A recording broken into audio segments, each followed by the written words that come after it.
Assalamualaikum warahmatullahi wabarakatuh. Salam sehat dan tetap semangat.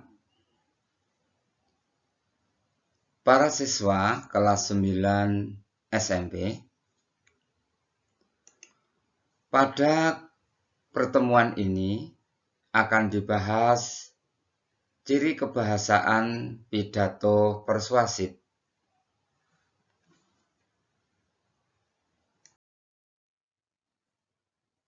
Ciri kebahasaan pidato persuasif antara lain: 1. Menggunakan bentuk pasif. 2. Nominalisasi atau membendakan. 3. Menggunakan kata benda abstrak. 4. Menggunakan kata tugas. 5. Menggunakan kata teknis. 6. Menggunakan kosakata emotif. Dan yang ketujuh, menggunakan sinonim. Adapun penjelasannya sebagai berikut. 1. Menggunakan bentuk pasif. Dalam bentuk pasif, tindakan dilakukan ke atas subjek, sehingga bisa diartikan dalam kalimat tersebut subjek dikenai tindakan atau dikenai perbuatan. Sebagai contoh kalimat, dia ditendang dengan kaki kanan. Dia subjek, ditendang adalah predikat. Jadi sini yang membedakan bentuk pasifnya adalah terletak di predikatnya. Dan predikat bentuk pasif biasanya berawalan di, ke, dan ter. Ini adalah bentuk pasif. Contohnya menendang menjadi ditendang, aktifnya menendang, kemudian menjadi ditendang. Ini. Kemudian contohnya menulis atau ditulis, bentuk pasifnya. Atau bentuk pasif yang lain tertulis. Ini adalah penggunaan bentuk pasif. Ini digunakan dalam pidato persuasif. Kemudian berikutnya, nomor 2, yaitu nominalisasi atau membendakan. Yang dikatakan nominalisasi atau membendakan, yaitu pembentukan kata benda dari kata lain. Jadi dari jenis kata lain menjadi jenisnya, yaitu menjadi kata benda. Contohnya dagang. Dagang adalah kata kerja. Dagang adalah kata kerja. Kemudian menjadi pedagang. Pedagang adalah kata benda. Contohnya tinju. Tinju adalah kata kerja. Menjadi petinju. Petinju adalah kata benda. Ini maksudnya membendakan seperti ini. Ini adalah penggunaan yang kedua, yaitu penggunaan kata benda di dalam pidato persuasif. Kemudian yang berikutnya, yang nomor 3. Menggunakan kata benda abstrak. Ciri kebahasaan yang ketiga dalam pidato persuasif yaitu menggunakan kata benda abstrak. Kata benda abstrak adalah nama-nama benda yang tidak dapat ditangkap dengan panca indera. Jadi nama bendanya itu tidak bisa ditangkap dengan panca indera. Contohnya dari kata manusia. Manusia jelas, yaitu kata benda. Benda konkret atau benda yang nyata. Bisa dilihat, bisa diraba. Kemudian menjadi kemanusiaan. Kemanusiaan tidak bisa dilihat, tidak bisa diraba, dan yang lainnya. Oleh panca indera tidak bisa dideteksi. Kemudian curi. curi. Curi adalah kata kerja. Menjadi pencurian. Ya, menjadi pencurian. Pencurian adalah perbuatannya. Jadi ini adalah menjadi abstrak. Tidak bisa dilihat, tidak bisa dirasakan dan sebagainya. Kemudian yang tidak berimbuhan yaitu kata ilmu. Ya, ilmu juga kata benda abstrak. Kemudian angin, gas, dan sebagainya. Ini adalah kata benda abstrak. Kata-kata benda abstrak sering digunakan dalam pidato persuasif. Kemudian yang keempat adalah menggunakan kata tugas. Yang disebut dengan kata tugas adalah salah satu jenis kata yang hanya mempunyai makna gramatikal dan tidak memiliki makna leksikal. Maknanya di sini maksudnya, jadi kata tugas itu artinya dicari dalam kamus tidak ada.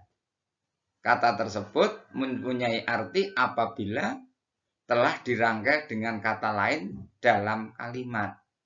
Contoh kata karena. Karena dicari dalam kamus tidak ada artinya karena. Kemudian nanti kalau contoh dalam kalimat, ia tidak masuk sekolah karena sakit. Nah, karena bisa diartikan apa? Karena sebab. Sebab ia sakit. Tidak masuk sekolah. Contoh yang lain ada kata jika. Kamu boleh ikut jika pekerjaanmu selesai. Kalau dalam kamus dicari kata jika itu tidak ada secara leksikalnya. Tetapi gramatikalnya bisa ditemukan. Kamu boleh ikut jika pekerjaan selesai. Jadi jika itu sebagai syaratnya tadi. Ini adalah penggunaan kata tugas. Para siswa, yang berikutnya adalah yang nomor 5. Menggunakan kata teknis. Menggunakan kata teknis. Kata teknis adalah suatu kata-kata yang berkaitan suatu bidang dan memiliki makna khusus atas bidang tersebut. Contoh kata teknis, contoh di sini adalah bidang pendidikan. Contohnya kurikulum, semester, muatan lokal, guru, konseling, nilai, remedi, KKM, dan sebagainya. Kata-kata itu dinamakan kata teknis. Mengapa dikatakan seperti itu? Karena bermakna khusus atas bidang tersebut. Bidang apa? Ya, bidang pendidikan. Meskipun kadang kata semester dipinjam dalam bidang yang lain. Contoh dalam bidang perdagangan. Dalam semester ini penjualan meningkat. Nah, ini adalah peminjaman. Kata teknis dalam bidang pendidikan dipakai dalam bidang perdagangan. Contoh seperti itu. Kemudian contoh yang berikutnya adalah dalam bidang lingkungan. Ya, maksudnya di sini adalah lingkungan hidup. Contoh adaptasi, erosi, limbah, bencana alam, dan masih ada yang lainnya. Ini adalah kata-kata teknis. Kemudian yang berikutnya, yaitu ada kata teknis dalam bidang kedokteran. Contoh, operasi, kemudian anestesi, pasien, inkubasi, infeksi, obat, mungkin generik, kapsul, mungkin seperti itu. Ini adalah bidang-bidang dalam kedokteran. Mengapa perlu digunakan kata teknis? Di dalam pidato dengan menggunakan kata teknis tersebut akan lebih memantapkan, akan mudah lebih dicerna maknanya oleh para audien atau para pendengar. Sehingga kata teknis perlu disertakan agar di dalam berpidato itu bisa langsung mengena atau tidak mengandung pengertian yang membingungkan atau ambiguitas seperti itu. Ini adalah perlu dicermati hal seperti ini. Apakah kata dalam bidang teknis itu hanya itu, Pak? Contohnya tidak.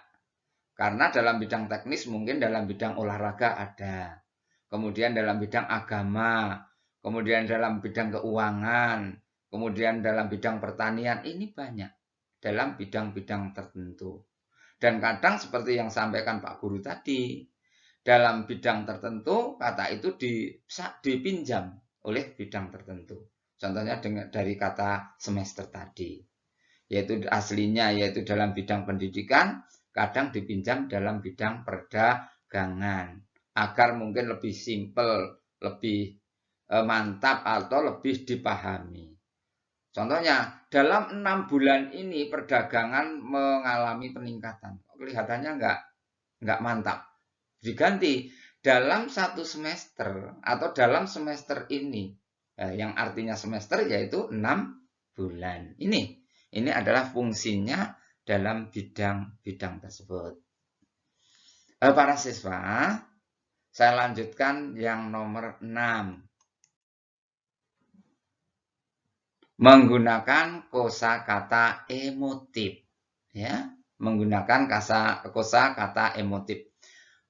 Kosakata emotif yang disebut dengan kosakata emotif adalah kosakata yang terkait dengan emosi atau perasaan dan dapat memicu emosi orang ketika mendengar atau membaca.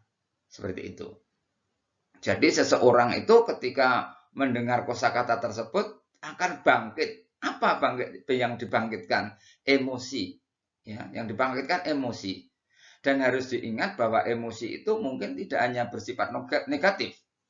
Emosi bisa bersifat positif. Seperti itu.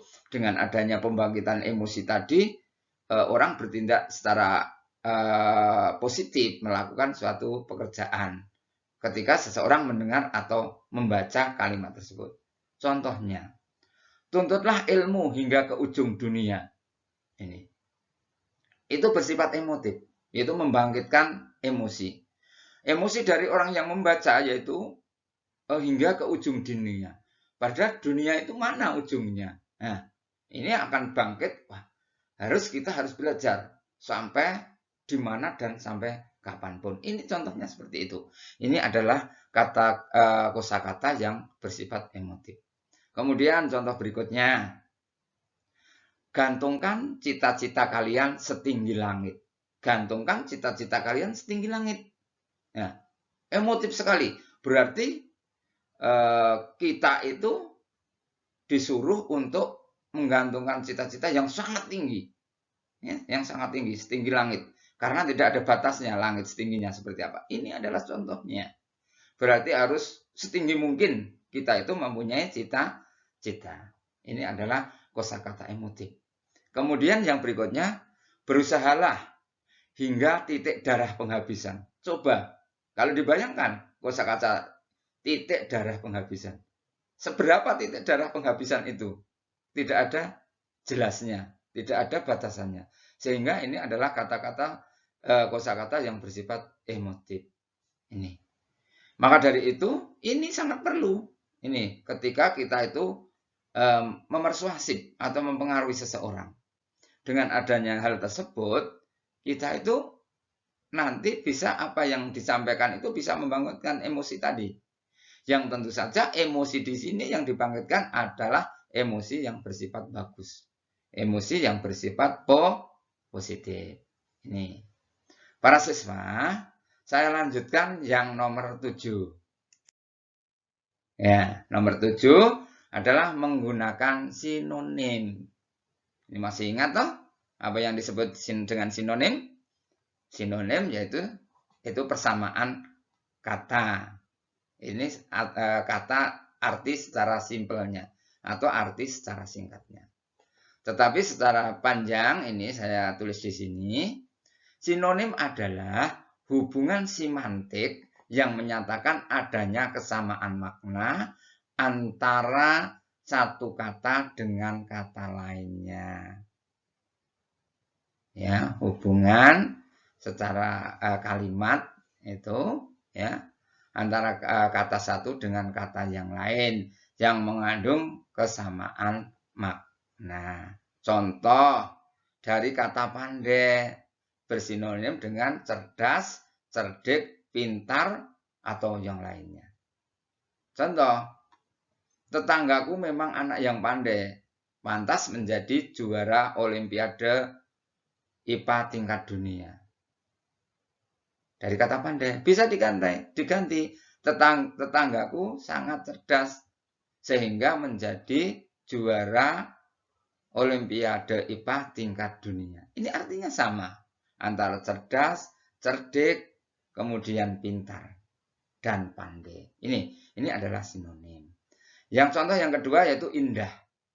Indah contohnya elok, anggun, bagus, menawan.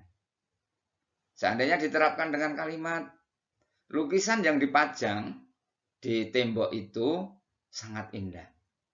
Bisa diganti indah itu. Lukisan yang dipajang di tembok itu sangat bagus. Bisa diganti sangat menawan atau elok atau bahkan anggun. Ini adalah penggunaannya. Kemudian yang berikut contoh yaitu kata enak. Kata enak bisa bersinonim dengan lezat, bisa dengan gurih, bisa dengan mantap. Contoh. Ini contohnya. Apa contohnya? Makanan yang dibeli dari rumah makan sebelah rasanya sangat lezat. Bisa bersinonim dengan enak tadi. Makanan yang dibeli di rumah makan sebelah rasanya sangat enak. Makanan yang dibeli dari rumah makan sebelah rasanya mantap. Dan sebagainya. Ini adalah penggunaan sinonim. Penggunaan sinonim sangat diharapkan ketika kita berpidato. Mengapa? Karena dengan adanya penggunaan sinonim, tentu saja audien atau pendengar tidak bosan. Nih. Bagaimana para siswa? Sudah jelas? Ya, terima kasih kalau sudah jelas. Kalau belum jelas, suatu saat nanti pada pertemuan berikutnya bisa ditanyakan dan Pak Guru akan menjelaskan hal tersebut. Para siswa kelas 9 SMP, pada pembelajaran kali ini cukup sekian dulu. Salam sehat dan tetap semangat. Saya akhiri sekian. Wassalamualaikum warahmatullahi wabarakatuh.